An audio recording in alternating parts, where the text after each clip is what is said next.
Hello everyone, this is Serious Trivia, and today we are officially wrapping up our items overview series for Total War 3 Kingdoms, as we'll be taking a look at all the generic armors available in the game. And much like our previous item overview episodes, we will first take a look at all the armors individually to make note of their stats, effects, and set bonuses before returning here, where we will conclude with a tier list of all the gold or unique generic armors available in the game. So let's first get started with the strategist armor set shown here. Now, like all weapons and mounts, the common armor, or the vestment of learning here, is provided for all strategist characters by default. It has 10 armor and provides 4 points of the corresponding stat for the subclass, which in this case would be 4 points of cunning. And then the refined and exceptional upgrades would have to be acquired by the players either through looting them from enemies who are armed with them, or forging them either through the forge building in any commandery of your choice, or the two special armor smith counties that are located in Shu and Changsha. And in terms of stats, the refined quality tunic of divination improves armor to 15 points while boosting the cunning stat to 7 points, and the exceptional robe of the omen maker and the intellectual vestitures will both give you 20 points of armor and 10 points of cunning. Now, the reason why we have two versions of the generic strategist armor in the exceptional quality here is because there was a lot of feedback from the community regarding how all the generic generals looked the same when the game was first launched. So to spice things up, when the 8 Princes DLC was launched, all the exceptional armor sets in the game received a duplicate set that provides a slightly different look for your characters in the game, as a way to improve the visual of the generic generals in the game. Now, while you can acquire these refined and exceptional armors from the Forge building, as we mentioned before, the gold quality or the unique versions are only available through the armor smith counties, and the chance for crafting them are super low. And to make matters worse, since they are unique, there can only be one copy of these items in the game, so if the AI faction ended up crafting these before you do, then you're simply out of luck, as you will only be able to loot them from defeated generals that are equipped with them. But like many of the other gold tier items in the game, I believe the rebel faction sometimes spawn these items. So since they're mainly just yellow turban rebels or Naman rebels in the game, and neither rebel group can actually equip Han subculture armor, which is what these are, so if such an armor actually is spawned into those factions, it would pretty much be lost, as you would have no way to acquire them since they can't equip them onto the battlefield for you to capture. But if you are indeed lucky enough to get one of these strategist unique armors, whether it's the Robe of the Mantis or the Waking Dragon, you'll be enjoying 25 base armor, 12 points of cunning, and the stock trait for all your retinue, which allows your unit to remain hidden on all terrain type, and finally, a 15% ability cooldown reduction for your active abilities, which in this case would only be the Wisdom of the River, since that's the only active ability on generic strategists, which are the only characters that can equip these. Now, unlike the exceptional armor sets where you have two of the same stats, where you have two armor of the same stat, these two actually are slightly different, as you can see that the Waking Dragon comes with two different set bonuses. And if we take a look at what they do, the Dragon Storm require you to have the Black Dragon Bow, which we covered before in the bow tier list, and this is a unique bow, very, very hard to get in the game. But if you happen to have both of these and equip them on the same character, you can give a whopping 25% range damage to your whole army. So that's actually super strong. And the other set bonus here, Mandate of War, require you to have the Celestial Sword, which is a unique sword weapon. And should you have the two items together on the same character, their own retinue will get +4 morale when attacking, which is not so strong, especially when you compare it to the quality of the buff for Dragon Storm as a reward for having two gold or unique characters being collected on one playthrough. But it's still better than the Robe of the Mantis, which has the exact same effects without these set bonuses, so you have the potential to improve with the Waking Dragon. Now moving on, we're going to be taking a look at the common armor for the other 4 classes, which are actually quite interesting as they are paired up. So first you have the Champion Vanguard sharing 2 different armors, the Dull Iron Carapace and the Soldier's Reinforced Leather, and you have the Commanders and Sentinels sharing the Hunter's Garb and the Instructor's Leather. Now, when we say sharing here, we mean that either class can equip either armor being shown here. So you have a choice, and you can kind of decide which one's better for your characters, since these are all common quality, thus they have infinite copy of these provided to the characters of the subclasses for free. So starting out with the two for the champion and the vanguard, you can see the Dull Iron Carapace has 50 base armor, minus 12 points of expertise, which translate to a loss of melee evasion, plus 3 resolve, plus 3 cunning. You lose 8% speed, 8% melee attack rate, but you gain 12 points of charge. So essentially what this armor is really designed for is for generals that you want to constantly charge in and out of enemy formations. So you're using them sort of as a cavalry, whether you're playing on records or romance. You would not be relying on them in duels because you're hurting your own attack rate and hurting your own melee evasion while not getting that much stat back. Now you do say that you lose a bit of speed if you want to have constant charging. That is true, but here the armor translates to mass and the extra charge bonus help make up for it. Now I don't prefer this armor, especially compared to the other version, the Soldier's Reinforced Leather, just because you lose less stats and you actually gain more stats in your respective classes. So you gain 4 points of Resolve and 4 points of Instinct. You do lose quite a bit of armor. You only have 35 armor base. But really, if you have a character that's using common armor, they're probably not the star of your army. You're not going to use them in duels, so these stats really doesn't hurt you. Maybe you can use them to harass enemy range units. Since there's no punishment to speed, they will do a lot better job of that on the battlefield. Then for your Sentinel and Commanders, Hunter's Garb gives you 20 armor, 4 points of expertise, 4 points authority. Pretty clean. It's a very base level design, no punishment, all bonus stats. For Instructor's Leather, you gain additional armor up to 30 points, which is still not huge if you compare the class difference between Vanguards and Champions versus Commanders and Sentinels. You're still very weak on the battlefield at 30 points.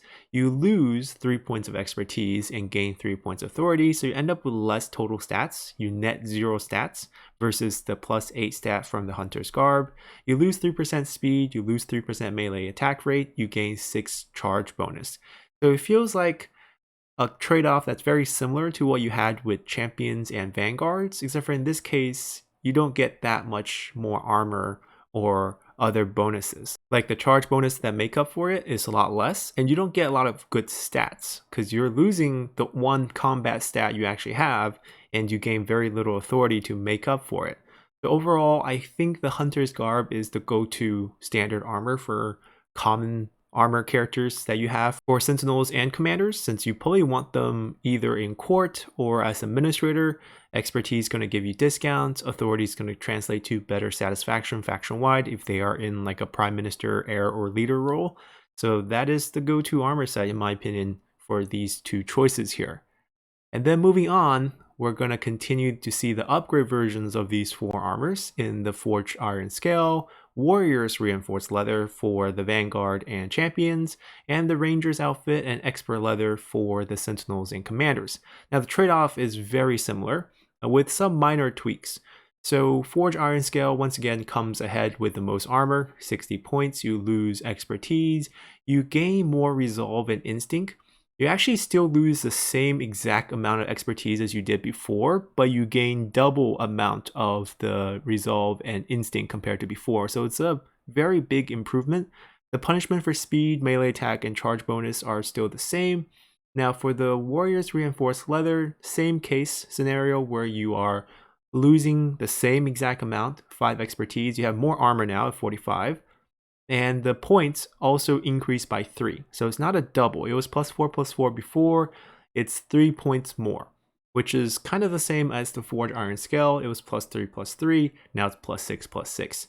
So minor improvements to the benefits, while the penalties stay the same, and also improvements to the armor quality. So these are good replacements. If you have the bronze version or the refined version, put them on. And then for the Ranger's Outfit and Expert Leather, very similar scenario. So we had +4, they're now +7 at a higher armor base. And then the punishment of -3 stays, all the speed changes stays the same, 3 more points to authority. So not much to say about these. And the armors really don't get interesting until we go to the silver tier. And at the silver tier here, what we have is 4 armors for each of the classes. So here you see 4 armors for the Vanguard. And much like how the silver armor worked for the strategist, which we covered before, these are going to come in identical pairs. So you see the 2 in the middle, same armor, same punishment for expertise, plus 9 points of instinct, which is the stat that's related to the class, as now it's class exclusive. Same punishment as before for the speed, melee attack, and charge bonus, but you have higher armor, higher stat. The other 2 set here are quite different. So the other set has less armor. You're only at 55. You get no stat punishment, and you get just 10 points of instinct. It's a much simpler armor. And the reason why we have 2 copies of each is because they will look different in game. So it's more of a visual thing. And then you have one small change with the champion's leather at the right side here, because you do have a set bonus on top. There is one set bonus for the exceptional quality or the silver tier. And here, Lord of Fire will give you a bonus if you have the heirloom spear, which also is a silver spear. And this is a really high quality bonus. 20% melee armor piercing damage for own army. Now, the reason why this is really high quality is because you have this on a silver tier set. Both the weapon and the armor are silver tier, so you could technically stack this 3 times per army since it's an own army boost. So you can get 60% melee armor piercing damage this way, and since you can almost reliably craft these weapon and armor by using forge buildings, which you can build in every commandery if you want, you can definitely make it happen if you're dedicated to this strategy. And it happens that melee armor piercing damage is the main source of damage for shock cavalry, which is usually what you would recruit on vanguards. So if you run triple vanguard with shock cavalry and you want to deal plenty of damage after the charge, this would be the way to go. And then moving on to the gold tier, we'll do these by classes. We have 4 of the upgraded version of what we just saw with the Vanguard armor. Bastion of Fire, Dragon Scale are the ones with minus 12 expertise. So you see that the punishment stays relatively the same. You get more stats of 15 points of instinct. 80 armor, very, very high armor value in the game. This is the same armor value you will find on unique armors for Lu Bu. So it's top tier. You get Enable Terror for your own retinue, which is pretty powerful. Scare and Terror are 2 different mechanics that can lower enemy morale. So if you give these to your retinue, your shock cavalry will apply flanking morale shock, being attacked by cavalry morale shock, and also terror morale shock. So they can do some devastating damage to the enemy. And then you give 10% speed debuff to the general who's wearing this. So obviously heavy armor means you are going to be a bit slower. You still get the 12 points of charge bonus to make up for that. It's not really going to directly make up for that, but there's many ways for Vanguard generals to make up for speed, whether through the mobility skill, or if you're generic, you would have the Final Rush. I think that's the skill name for the passive skill in the middle that can help you increase your speed should you lose some health. So pretty strong armor set here. Then Raymond's War and Leather of the Fire Phoenix is the upgraded version of the other 2 Vanguard armor that we saw earlier. These have 65 armor base, which is still relatively high. These are mainly combat armors. Vanguard generals tend to be treated as combat generals in the game. 12 points of instinct, not bad. No punishment. The entire army will gain guerrilla deployment, which is not bad. Usually Vanguards would have the Guile trait, so you could technically give your own retinue that skill, but perhaps the rest of your army have general classes that doesn't have Guile, so you might want to give them this option. It's decent, but I don't know if it's super game changing. Guerrilla deployment has a lot of different factors, like what terrain you're fighting on. If you're sieging, it's kind of pointless since you basically have guerrilla deployment when you start anyways, and you gain 12% speed on top of that. So for generals who are going to run around the battlefield, whether you want to chase down enemy range units or you want to just use that speed and your mask for better charge, this is a good armor choice to go with. Now, obviously, you have no control over which unique ones you might craft in the game. You might not get any of these. But if you do, you're pretty happy with any of these 4. They're all pretty high quality armors, especially compared to some of the other options in the game. Now, before we move on to look at those options, we have to talk about the set bonus, Fireborn. So Fireborn here also pairs up our Leather of the Fire Phoenix with another unique spear, the Ancestral Pledge. You gain own army damage boost of melee damage, 20%. So very similar to the 20% armor piercing damage that we saw earlier with the silver set. Here, it's not as good for a couple of reasons. One, melee damage is not good as melee armor piercing damage, since armor piercing damage is basically true damage in the game. The second thing here is that this is on a unique set, right? The armor and the spear are unique. You can only have one of this in the game, even if you get it, right? Getting it is hard. And after you get it, it's hard to duplicate this. So you can't stack this bonus. So 20% is all you're going to see. And as we mentioned before, Shock Cavalry tend to have high armor piercing damage to begin with, and they use spears. So this is not really going to help you that much. So not as good. But if you get the set, you're not complaining here. Then moving on, we'll cover the commander class. We'll look at their silver tier or exceptional armors. Once again, these will come in pairs: noble leather, armor of the dap, 46 armor base. So you can see here the armor base value is a lot lower. You have -6 expertise punishment, +9 authority, and you get -3% speed, -3% melee attack, +6 charge bonus. These are very similar values to what we've seen so far from their bronze set and their common set. And then the other option here are the ones that come pretty plain, without any bonuses and just a flat 10 points of authority at a lower armor value.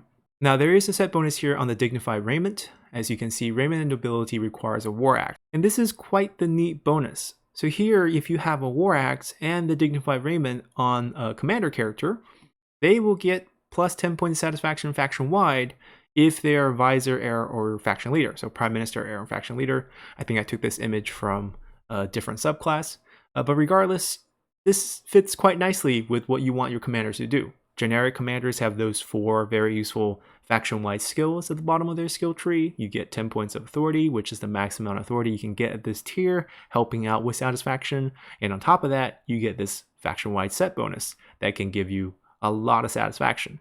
Basically, this set bonus replaces Philosopher and Concubine. Very, very useful, especially on higher difficulties where satisfaction might be an issue in your games. Then moving on to look at the gold quality, we have the upgraded versions of each. You have Lord's Will, Enduring Tortoise, 54 armor, so getting tankier, but nothing compared to the Vanguard. Still -6 expertise, but the authority increase goes to 12. Your whole retinue will get immune to fear and terror, which is pretty good, but most importantly, your general will get unbreakable.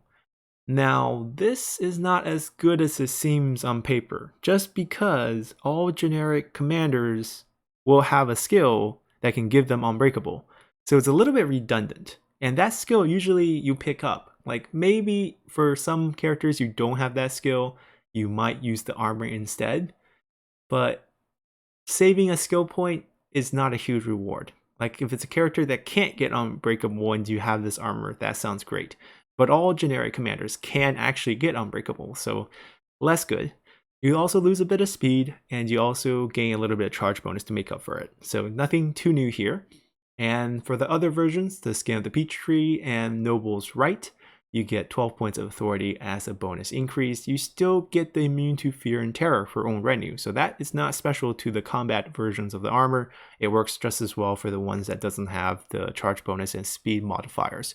But you don't gain unbreakable, but as we mentioned before, not a huge loss. And then for Noble's Right, you have a set bonus with the Swarm Brothers for Garb of the First Sage. It gives immune to fear and terror on yourself, which seems super redundant here, because not only do you not need immune to fear and terror on yourself, because you have unbreakable on your skill tree, but you already have own retinue immune to fear and terror, which should include yourself, so not very useful design here. Then moving on to the champion class, we have another 2 sets of 2s, Defender's Leather, Forest Skin. This is a set that's going to drop your expertise by 5 points and 10 points resolve. So here it's not pure stats, you're going to lose some expertise here. You have 55 armor, which is a pretty neutral value in the game. The upgraded version of the armor will have 70. You lose 12 points of expertise. You gain 9 points resolve, which is pretty close to 10 points. You lose speed by 8%, 8% melee attack rate, 12 points of charge bonus. Very, very similar to the Vanguard stats. The stat boost is almost identical. And then the wall is the set bonus for the hardened iron shell, and this requires the Z of the Imperial Guard, and this unlocks some formations for the whole army. Now this is handy if you don't have a commander as a commanding officer or high-level strategist in the army, as you would not be able to get these, but assuming you usually have those in the army. Like, you almost always will have a strategist in the army, so the value of this is much lower. Like, the only time where I see this as a potential set bonus that can be pretty helpful is when you have this character as, say, administrator defending a certain commandery. As you don't have them on the field, you have them on the bench. In that case, they're an army of one, right? They'll show up to defend that commandery when it gets attacked, and the retinue's kind of free upkeep.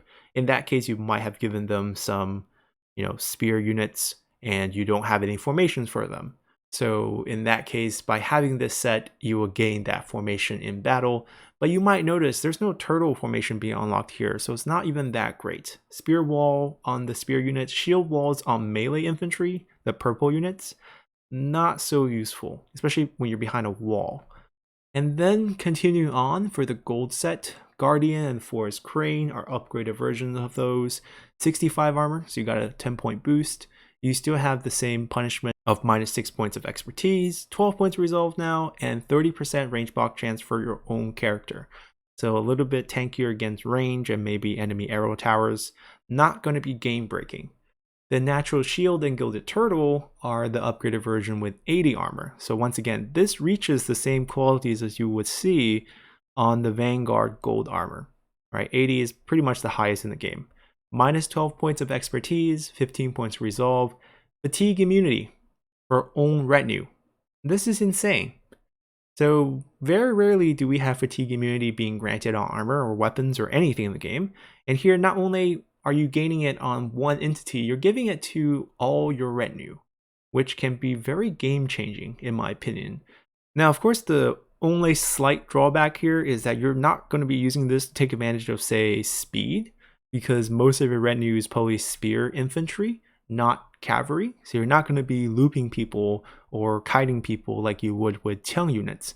But fatigue still applies to infantry. You lose stats if you're fatigued. So your troops will always stay at tip-top shape because they'll always be fatigue immune. Now for the general themselves, you are going to be punished with 10% speed loss, 10% melee attack rate loss, and 12 points of charge bonus being added back to make up for that. It's very standard, what we've been seeing with the Vanguards so far. And then the set bonus, the Fortress, gives you a own army morale boost of 3 points if you have the Z of the Heavenly Mandate, which is the corresponding gold Z weapon. So once again, you would need 2 gold items to make this work. 3 morale is definitely not game breaking, but it's not terrible. And then moving on, we have the Sentinel class. We have the Proficient Scale Mail and the Professional's Raiment. These are the ones with just the basic stat boost, 10 points of expertise, 36 armor base. These are great on administrators. Definitely recommend them if you have them. Just slap them on your administrator for cost discounts. Sage's armor and Master's leather are more designed for combat with slightly higher armor of 46. You get 3 points of expertise only, you lose a little bit of speed and a little bit of melee attack rate at 3% each, and you get back 6 points of charge bonus.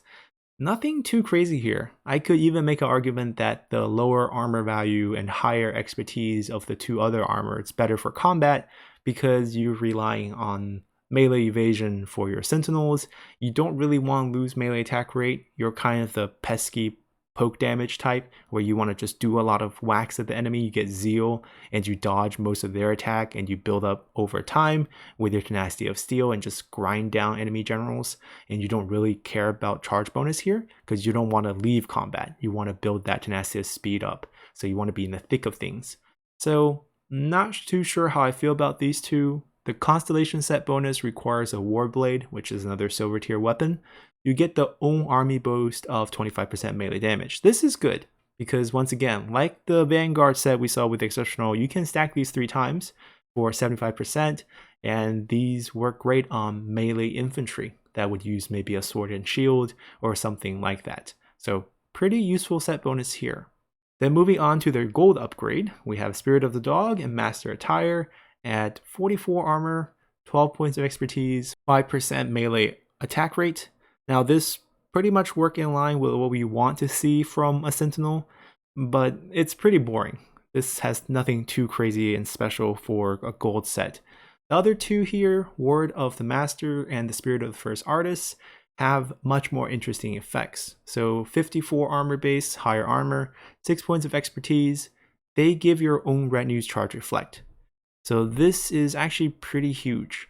Normally, you have some sort of melee infantry on your sentinels, and you can give them charge negation based on a skill from your skill tree, or through some formation. Maybe shield wall gives charge negation.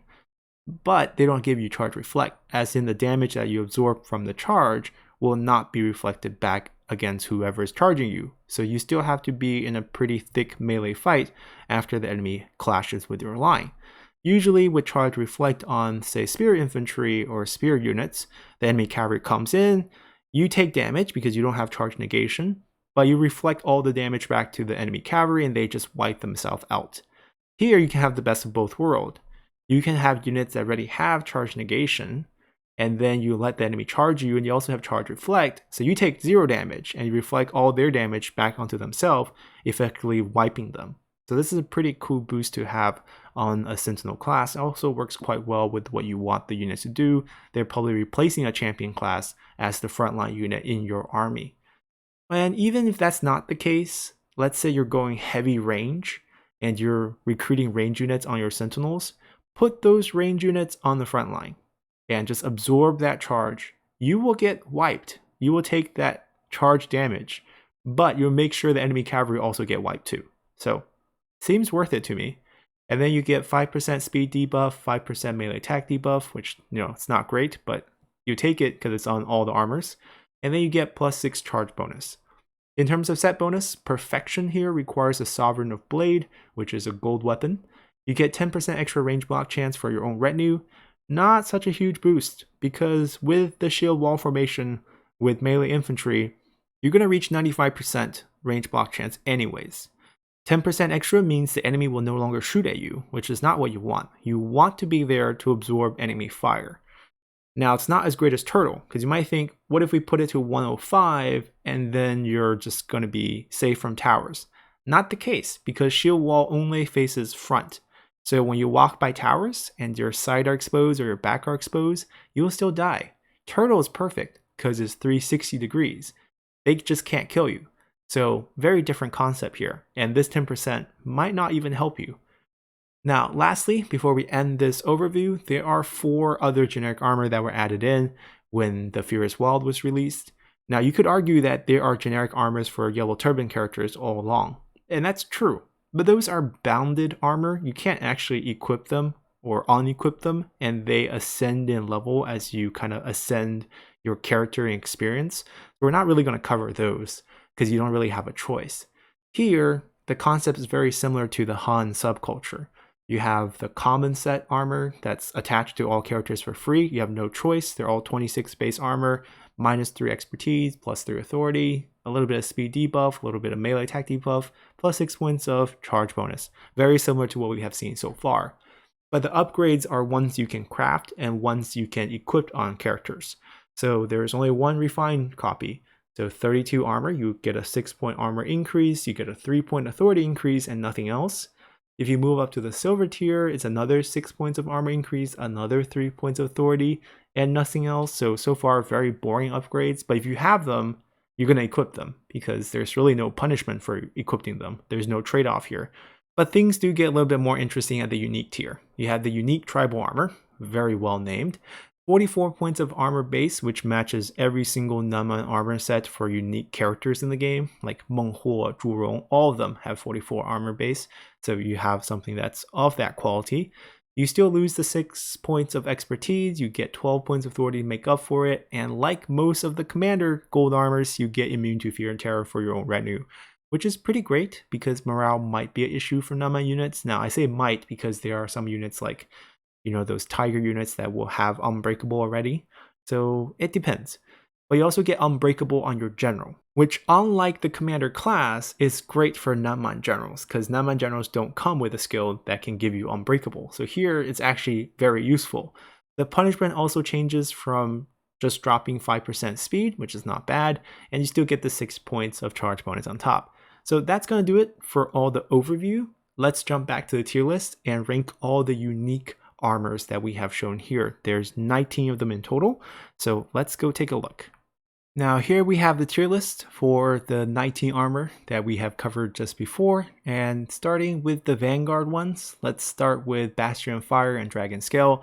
These two are the ones with the 80 armor and the slight trade-off. You do give your own retinue terror, which is where they shine the most, and that's going to put them in the A tier for me because you get the best quality armor in the game at 80 value. You get the same trade-off you would with any of the champion or Vanguard armor set. You lose 12 points of expertise, you just can't avoid that.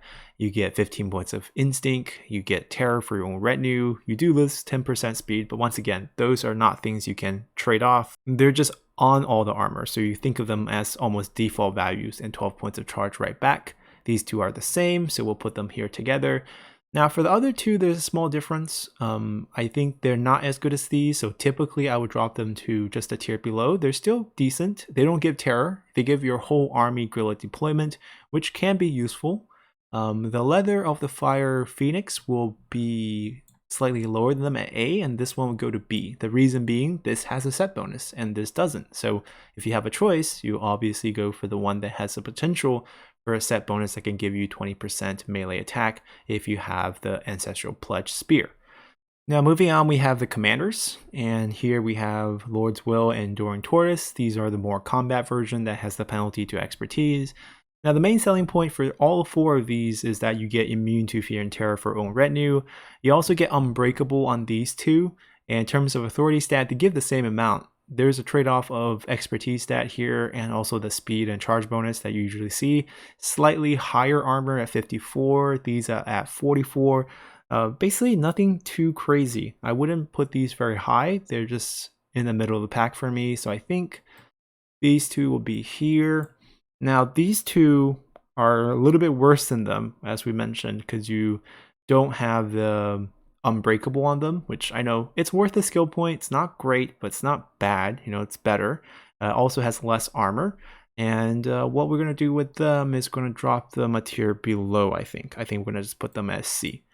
Now we're putting both of them as C because the bonus here, if you remember, gives yourself immune to fear and terror, which is just super redundant from an unbreakable perspective and also your own retinue boost perspective. Then moving on, we have the champion armor. Now these, like the Vanguard version, have the 80 armor set, the trade-off of 12 points of expertise, 15 points of resolve stat here. What's really cool about these two here, the Gilded Turtle and Nature's Shield, is that you give your whole retinue fatigue immunity.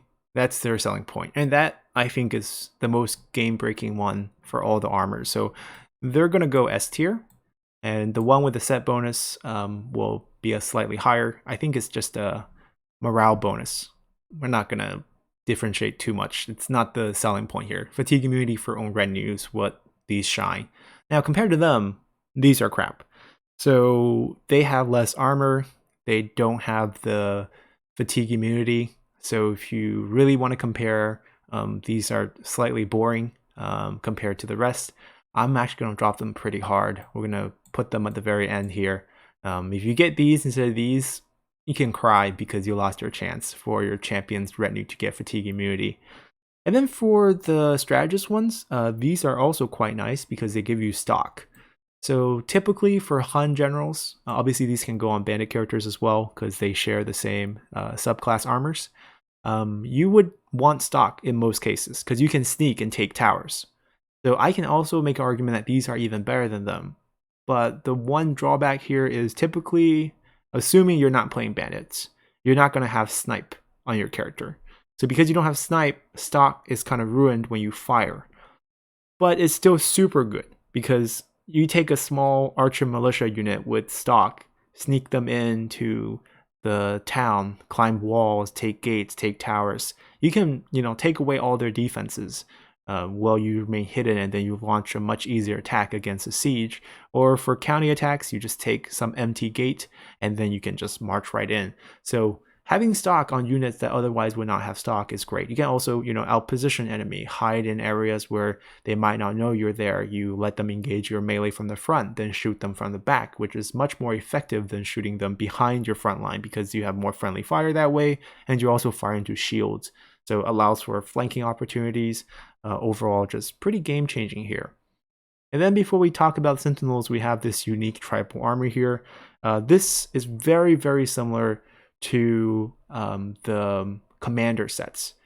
But as we mentioned before, for the Numman faction, they can use this a lot better than your commanders.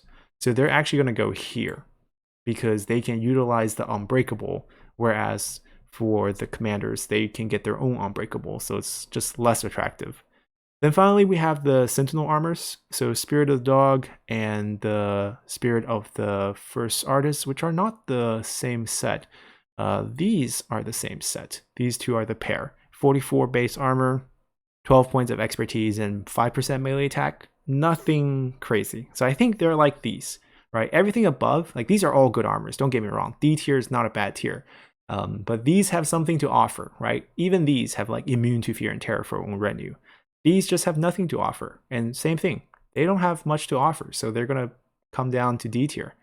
And then finally, for Spirit of the First Artist and Words of the Master, these are a lot better because they give your units your own retinue, Charge Reflect. And we mentioned how for most Sentinels, they don't usually come with Charge Reflect. You have Charge Negation from the skill tree. And the combination of those is really what you're looking for in your frontline units or your flank protection unit. Anything that you want counter cavalry, you want at least Charge Reflect or Charge Negation, because Charge Negation save you from damage and Charge Reflect speeds up how fast you can kill off enemy cavalry. So because of that, these will go pretty high up into the A tier here. So mainly because these three will change how your retinues fight. That's kind of why they're super high up. Charge Reflect is a nice little bonus on top. You still have to kind of position yourself well to have your unit braced when the enemy cavalry is charging, whereas stock is just always useful, fatigue immunity is always useful. So that's going to do it for our tier list for the generic armors. We're now officially done with all the items in the game. We have covered all the armors, generic and unique. We have covered all the weapons. We have covered all the mounts, all the follower items, all the accessory items. So hopefully you guys enjoyed this. If you missed out on any episode and want to check them out, there will be a playlist in the description below. So until next time, bye!